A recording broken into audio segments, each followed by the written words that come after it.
Antes de unirse a la guerrilla, Manuel era paracaidista de las fuerzas gubernamentales.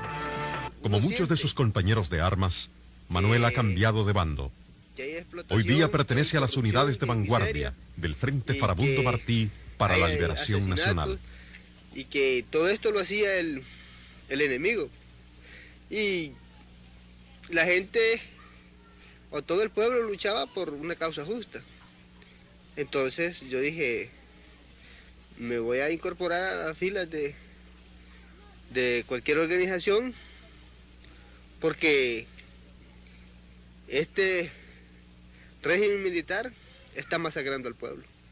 Y solo se puede quitar con la lucha armada.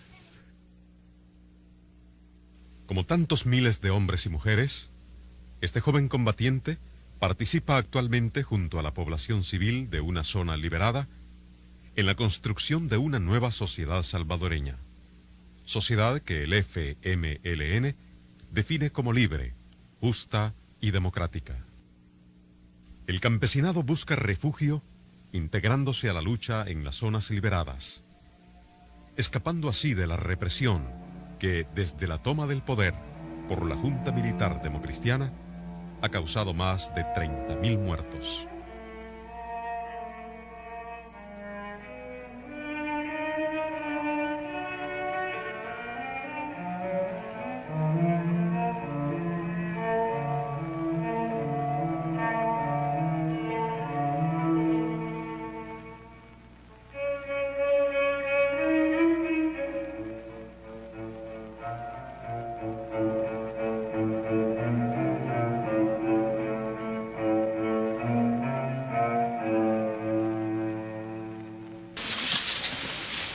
Salvador Cayetano Carpio, miembro de la dirección del FMLN, es una figura legendaria de la guerrilla salvadoreña.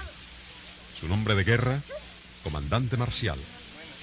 Sus virtudes de estratega, su extraordinario vigor y casi medio siglo de lucha hacen que se le conozca como el Ho Chi Minh de América Latina. Sin embargo, es necesario decir que este pueblo está demostrando, después de 11 años de guerra justa, de guerra popular, de una guerra que es prolongada, que es cruenta, está demostrando este pueblo su enorme heroísmo, su enorme temple, su enorme disposición a ganar esta guerra, cueste lo que cueste, a expulsar los intereses que se oponen a la libertad. Después de la primera ofensiva, lanzada en enero de 1981, el FMLN ha reajustado su táctica. Esta táctica se apoya sobre las siguientes bases: consolidar y desarrollar el poder popular en las zonas liberadas, desestabilizar económica y políticamente el régimen de la Junta Militar, ampliar las zonas bajo su control, obtener en el plano internacional el reconocimiento del FDR y del FMLN como fuerzas beligerantes y como los legítimos representantes del pueblo salvadoreño. Esta nueva táctica ha dado innegables frutos a la guerrilla. Más de la tercera parte del país está bajo el control del FMLN. Interrupción de las principales vías de comunicación y transporte del país, sobre todo en el eje económico vital, Santa Ana, San Salvador y San Miguel, así como también la destrucción reciente del Puente de Oro. Este significó un golpe estratégico para el gobierno. Así otros golpes, como por ejemplo el puente Iztagua, que va de aquí de San Salvador. Durante la noche, la guerrilla evacuó a los 400 habitantes que vivían bajo el puente, para luego proceder a dinamitar esa estratégica vía de comunicación. General del Frente Suroriental Isaac Aguilar Flores, del FMLN. A fines de enero, la guerrilla ha tomado parcialmente la ciudad de Usulután. cuarta en importancia del país. Ha destruido en Ilopango, en las puertas de la capital, el 75% de la aviación militar de la Junta. Otra medida importante y que es básica dentro de nuestra estrategia es apoyarnos en el pueblo, apoyarnos en las masas para resolver todos los problemas de la guerra. Y el abastecimiento fundamentalmente es el pueblo mismo el que lo está resolviendo. De hecho, ya este año se impulsó la producción de granos básicos con muy buenos resultados y estamos resolviendo así el problema alimenticio de la tropa e incluso tenemos ya algunas zonas donde al FMLN el mantenimiento de las Fuerzas Armadas no le cuesta un centavo, es el pueblo mismo el que sostiene, el que protege y el que abastece a su ejército revolucionario. En el plano diplomático, el Frente obtuvo el reconocimiento oficial de Francia y México. Incluso, algunos aliados tradicionales de los Estados Unidos se distancian frente a la política de Reagan para América Central, como lo testimonia el anuncio de Canadá de no participar como observadores en las elecciones de marzo en El Salvador. Esta decisión y otras semejantes tomadas por otros países golpean duramente la credibilidad de la Junta salvadoreña. ¿Cómo es posible llamar a elecciones democráticas en un país desgarrado por una guerra civil? En la opinión del presidente Napoleón Duarte, los que no creen en la posibilidad de llevar a cabo las elecciones en el mes de marzo están al servicio de la subversión. Mi análisis subjetivo es que sí son el momento propicio más. Mi tesis fue el día 27 de octubre que yo vine al país de 1979, mi tesis era que inmediatamente se celebraran las elecciones. De tal manera que no es la primera vez que hablo de elecciones, porque yo creo en la voluntad del pueblo. Es cada vez más evidente que las Fuerzas Armadas salvadoreñas son incapaces de enfrentar a la guerrilla. La acción de la masa combativa dentro de sus territorios liberados en Chalatenango, en Morazán, en Cabañas, en San Vicente, norte de San Salvador y occidente. La acción de estas fuerzas políticas y militares hace que el enemigo genocida tenga que disponer o tratar de situar más fuerzas fijas para contener un poco el avance de las fuerzas revolucionarias.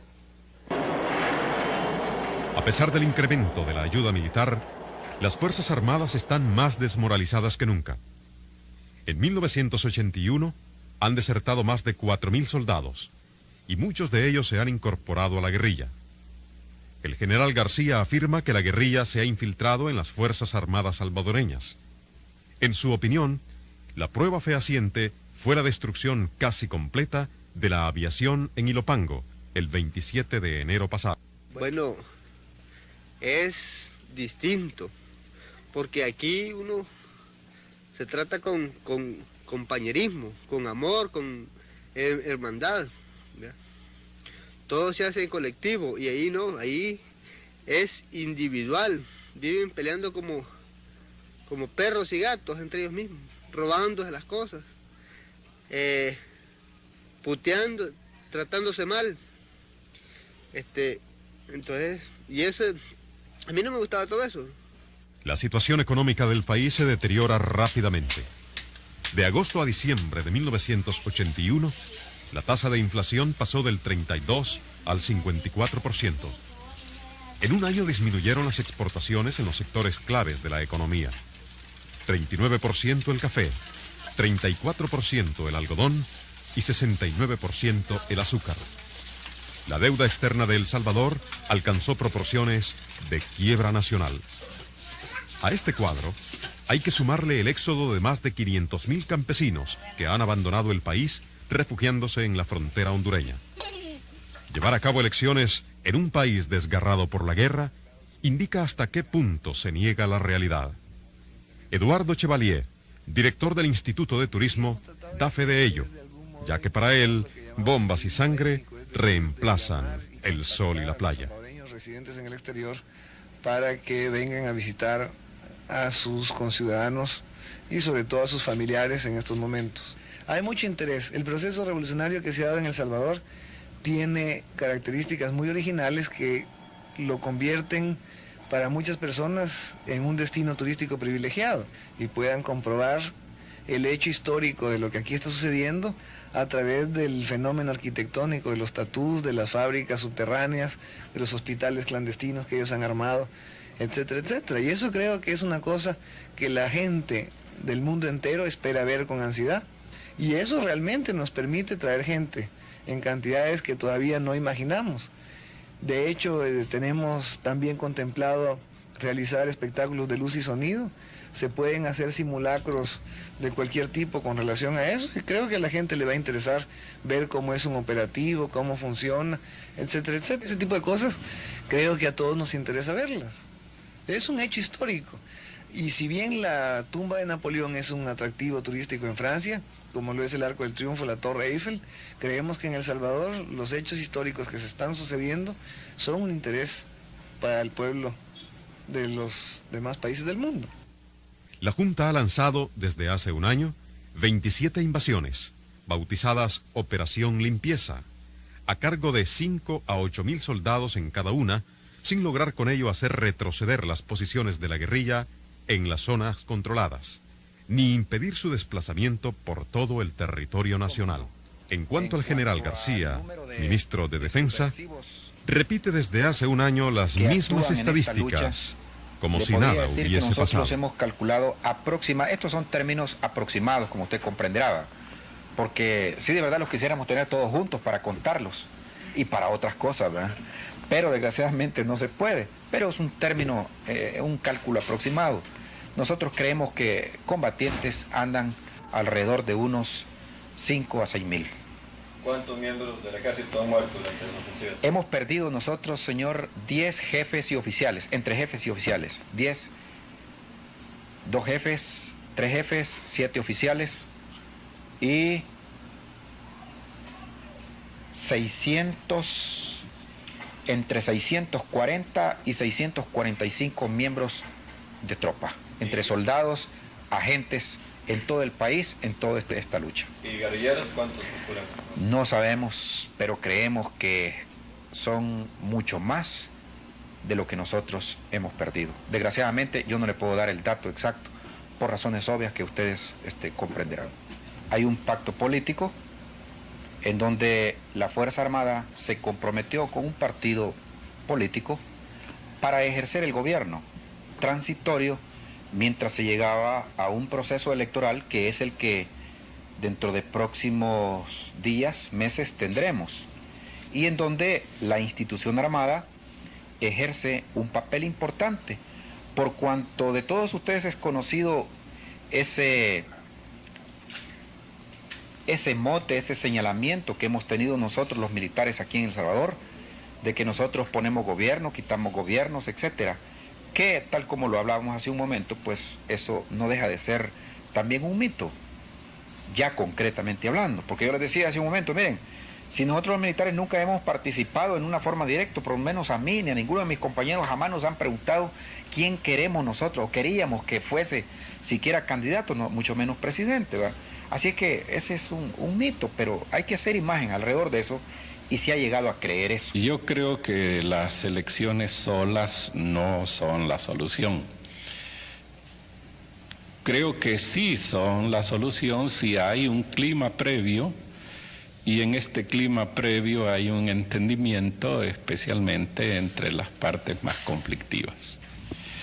Y yo creo que el papel de la Junta es un papel transitorio, y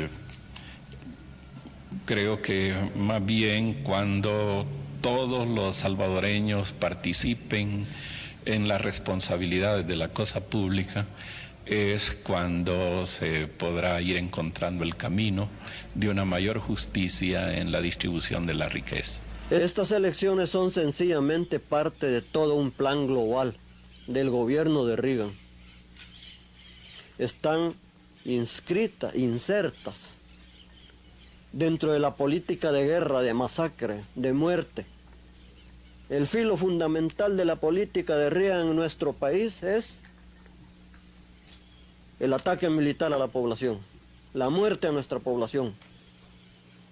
Y como una cortina de humo ante los ojos de los pueblos del mundo, se engaña tratando de creer que alguien va a creer en esa farsa electoral.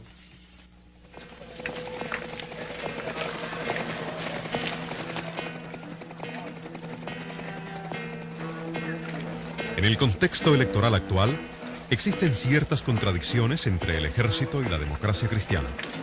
Un sector importante de las Fuerzas Armadas dan su apoyo al mayor Dawison, candidato a la presidencia y representante del sector más fascista de la derecha. Rafael Rodríguez, candidato a la presidencia y líder del Partido de Conciliación Nacional, desaparece misteriosamente el 26 de enero. Bob Dawson podría desalojar del puesto a Napoleón Duarte, candidato de la democracia cristiana, en las próximas elecciones. Ante el deterioro de la credibilidad del proceso electoral, la administración Reagan trata de reajustar los elementos de su táctica con respecto a Centroamérica, como lo demuestra su último discurso en la OEA. En el campo militar, Reagan prometió una ayuda que alcanzará este año los $250 millones. Esta suma sobrepasa el total de la ayuda financiera otorgada por la comunidad internacional al conjunto de los países de América Central.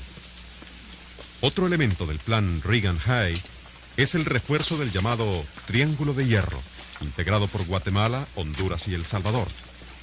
Estas fuerzas combinadas han atacado sistemáticamente los campos de refugiados en la frontera hondureña. Parecería extraño que un gobierno como el de Honduras, que durante años ha estado diciendo que tiene enorme interés en mantener la soberanía del país, se muestre tan apático, podríamos decir, frente a esa soberanía. Se trata de masacres como aquella que presenció el periodista norteamericano Philip Bourgeois en Cabañas a fines de 1981. One of these occasions, the man next to me, an older peasant, an older man, a skinny man, he said to me, well, wouldn't it be good if Reagan could be here? Wouldn't he be sad if he saw Los this? helicópteros sobrevolándonos y ametrallándonos. It was horrible. En una de esas ocasiones, un anciano, un campesino raquítico, me dijo, ¿no sería bueno que Reagan estuviera aquí? ¿No se entristecería si viera todo esto? Es algo horrible, que masacren sistemáticamente y aniquilen a la población para que no apoyen ni den un poco de comida a los combatientes del FMLN. For that zone to be inhabited, for there to be anyone to sympathize and support, to give moral support, to give food to the FMLN fighters. And the worst of it is that the systematic way that they localize the civilian population is by the cries of the babies, if you can imagine that. Y lo peor es que localizan a la población civil a través del llanto de los niños. Number of dead is there's still, of course, obviously a lot of missing people, a lot of people in hiding, scattered throughout the zone and outside the zone. When I went in to do my initial report, it was going to be to document the relationship between the FMLN fighters and the civilian population. Cuando llegué aquí quería hacer un artículo sobre las relaciones entre los combatientes del frente y la población civil. Bueno, eso es algo irónico, imposible, porque se trata de la misma gente. No, that was No, I did not see any Soviet weapons. The weapons that I saw were mostly American-made weapons, M16s, and also I guess it's Israeli weapons. I saw the weapons that No vi armas soviéticas. Las armas que vi eran de origen americano, M16 y también armas israelíes. Creo que se obtuvieron quitándoselas al ejército y a la Guardia Nacional en emboscadas. I feel terrible as a North American. I feel a terrible sense of tragedy, a terrible sense of shame at what my country is doing to El Salvador, and how it's systematically contributing to the massacre of a population of women, of children, of old men. Como norteamericano siento vergüenza.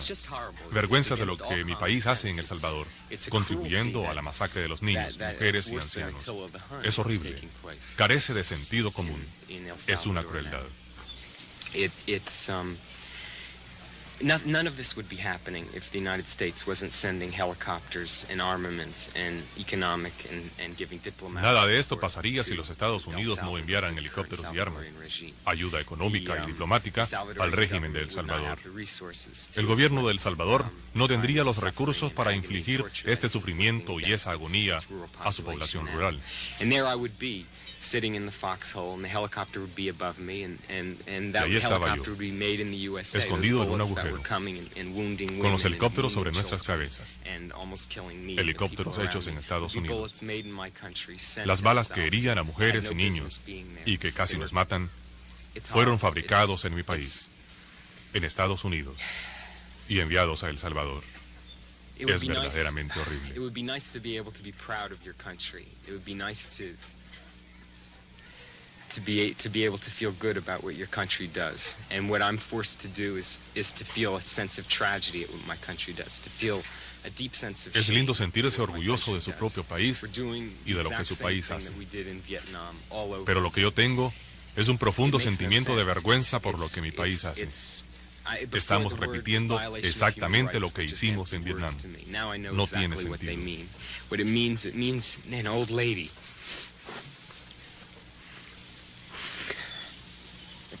running barefoot through the night with helicopters, with mortar fire falling around her. Antes, las palabras violación de los derechos humanos no significaban nada para mí. Pero ahora sé exactamente lo que quieren decir. Quieren decir la imagen de esa anciana corriendo descalza, en medio de la noche, el fuego de los morteros a su alrededor y las ametralladoras tirándole. Quiere decir su hija cargando en brazos a su recién nacido que, llorando, podría haber delatado nuestro escondite a la patrulla. And here the U.S. is prolonging that, making it into a terrible carnage, into a completely unnecessary. ¿Por qué tanta crueldad contra la población rural? ¿Cómo no van a rebelarse? Tienen que rebelarse. No pueden seguir viviendo de esa manera después de tantos años. Eso es lo que siento como norteamericano. Siento tristeza, dolor y rabia. Es una verdadera tragedia. Y yo espero que el pueblo norteamericano conozca esta situación, porque ningún norteamericano en sus cabales puede querer ser la causa de lo que sucede en El Salvador. Could want to be the cause of what's going on in El Salvador. Centímetro a centímetro se libra esta dolorosa guerra civil para consolidar una nueva sociedad salvadoreña. Es un pueblo obligado por la historia a fabricar sus propias armas.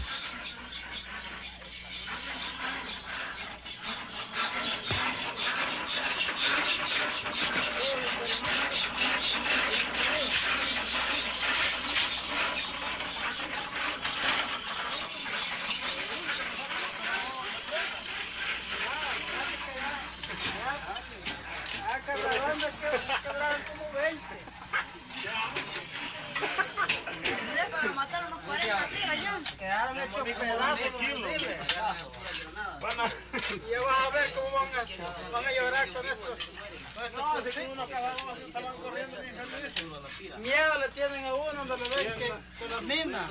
Se le viene un par de granadazos, ¿no? Con estos vuelos, pedacitos de carne quedan. Es de más que quede uno vivo. Ay, Dios. Solo que no explote. Mire, compa, hay que meterlo porque hoy vamos a producir siquiera unos 40 kilos. Mire, porque... Está bonito.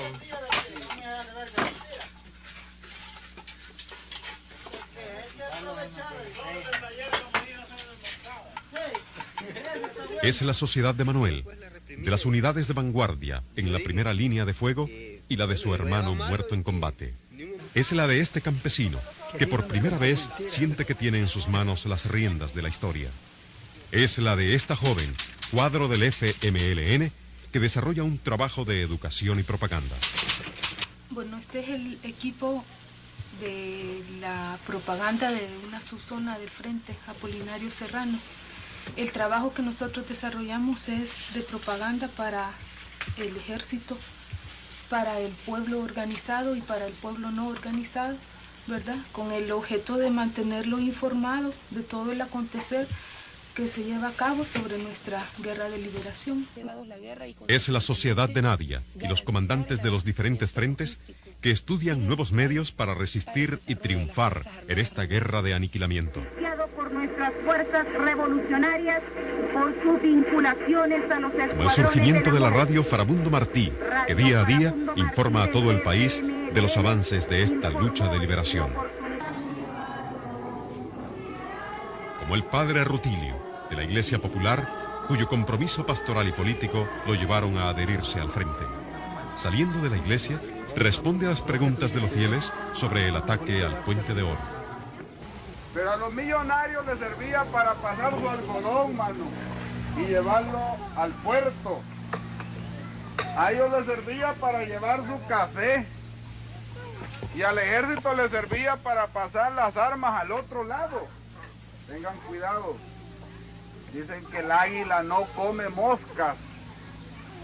No hay que comparar, porque a mí me servía para ir a ver mi familia al otro lado, me servía para ir a traer sal al otro lado, con la utilidad que le sacaba el enemigo a ese puente. Mírenme la seña. A veces a uno lo toman por tonto y uno se vuelve tonto útil. El enemigo dice que se ha destruido la economía nacional. ¿Y cuál es la economía nacional de nosotros? Bueno, los compañeros siguen peleando en distintas partes. Allá adentro, compañeros, pues sí, solamente quedan 3 caminos en El Salvador. O se va uno del país huyendo, o se queda dentro para hacerse esclavo, o se queda dentro para defender el futuro de la sociedad.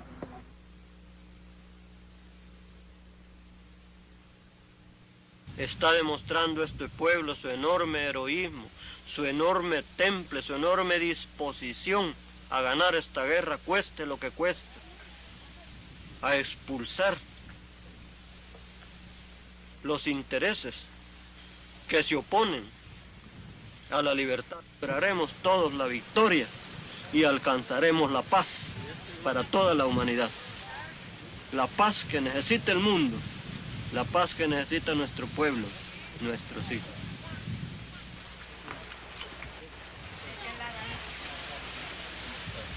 Para servir. Ahí están también. Permiso.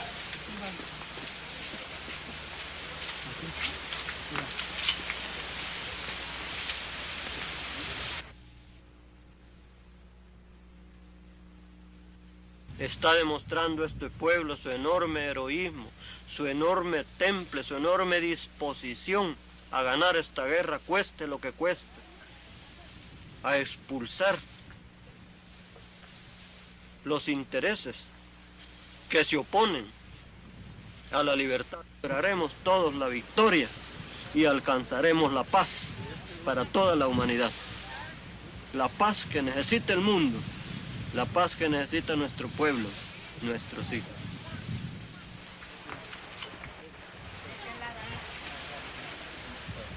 Para servir. Ahí están también. Permiso.